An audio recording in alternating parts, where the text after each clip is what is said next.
Praise lord. హల్లెలూయా. క్రీస్తునందు ప్రియమైన సహోదరి సహోదరులారా, ప్రభువైన యేసుక్రీస్తు నామములో మీ అందరికీ వందనాలు తెలియజేస్తున్నామండి. దేవుడు మనల్ని ప్రేమిస్తున్నారు, దానికి నిదర్శనం మనమందరం సజీవులమై ఉన్న సమయంలో మనం ప్రార్థన చేసుకొని వాక్యాన్ని ప్రారంభించుకుందాం. పరిశుద్ధుడైన తండ్రి, ఘనమైన నామానికి స్తోత్రం. అబ్రహాము ఇస్సాకు యాకోబుల దేవా, మీరు మాతో ఉన్నందుకు స్తోత్రం చెల్లిస్తున్నాం తండ్రి. సమయంలో నీ ప్రజలతో మీరు మాట్లాడమని యేసుక్రీస్తు నామంలో అడుగుతున్నాం తండ్రి, ఆమేన్. క్రీస్తునందు ప్రియమైన సహోదరి సహోదరులారా, మనం బైబిల్ తెరిచినట్లయితే సామెతలు 10వ అధ్యాయం 6వ వచనం ఈ విధంగా సెలవిస్తుంది: నీతిమంతుని తల మీదకు ఆశీర్వాదములు వచ్చును.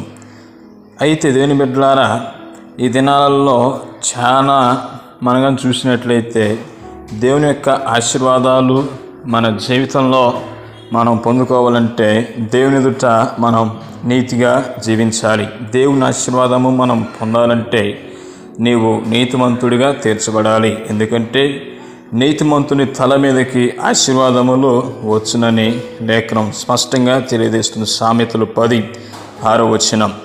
అయితే దేవుని బిడ్డలారా, ఏ భేదమును లేదు, అందరూ పాపము చేసి దేవుడు అనుగ్రహించి మహిమను పొందలేకపోతున్నారు అని దేవుని వాక్యం మనకి సెలవిస్తుంది. అయితే యేసుక్రీస్తు వారు పాపానికి రావలసిన శిక్షను అతని స్థానంలో తానే భరించి పాపమునకు ప్రాయశ్చిత్తము కలుగునట్లుగా తన రక్తాన్ని చిందించాడు.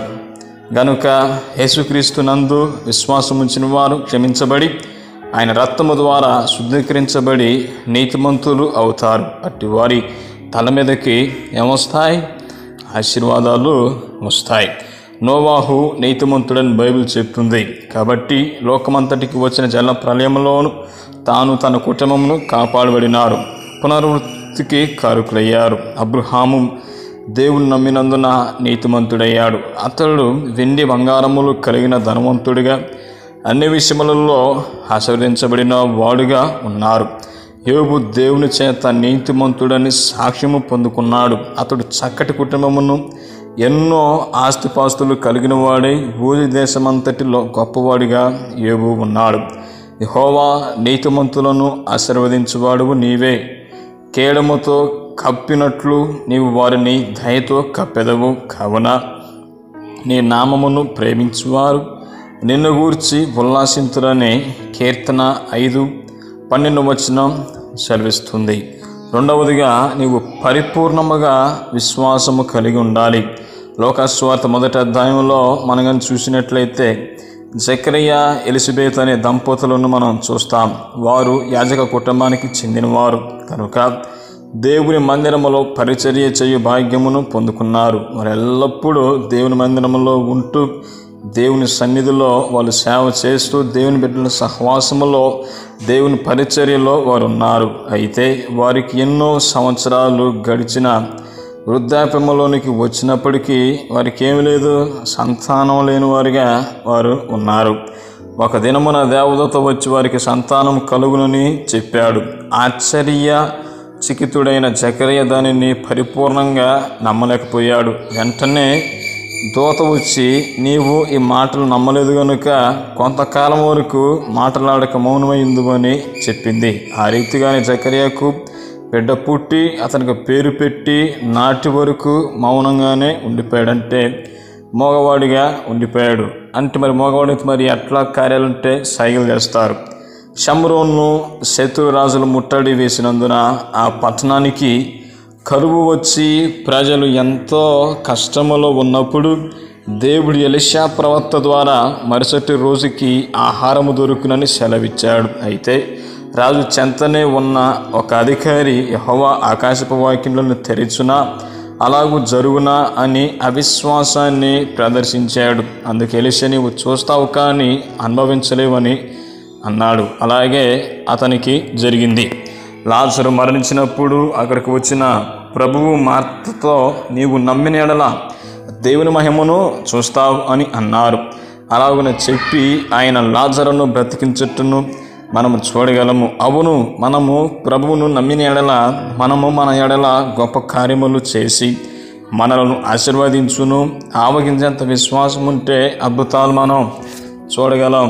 మూడవదిగా మనం కానీ చూసినట్లయితే శాపకరమైన దానిని తొలగించబడాలి. అంటే శాపకరమైనది, దేవునికి వ్యతిరేకమైనది మనలో ఉండకూడదు.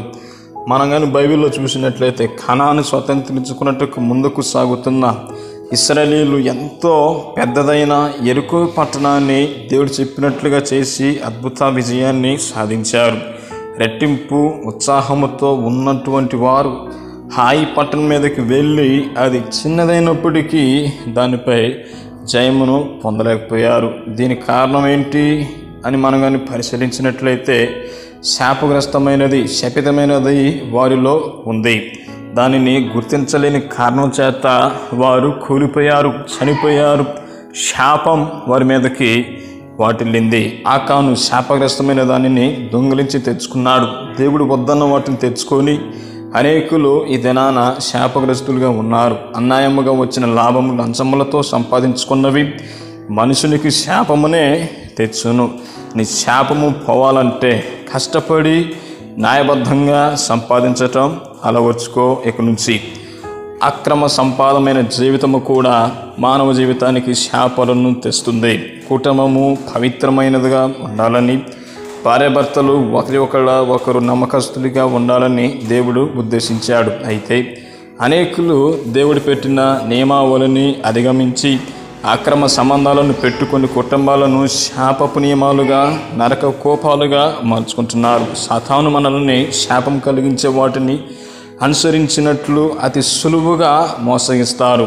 అయితే దేవునికి లోబడండి, అపవాదిని ఎదిరించుడి, అప్పుడు వాడు మీ యొద్ద నుండి పారిపోవునని యాకోబు 1వ అధ్యాయం 7వ వచనం సెలవిస్తుంది. ఇదిగో పాపములను తేళ్లను త్రొక్కుటకు శత్రువు బలమంతటి మీదకి మీకును అధికారమును అనుగ్రహించుచున్నాను అని లూకా సువార్త 10వ అధ్యాయం 19వ వచనం సెలవిస్తుంది.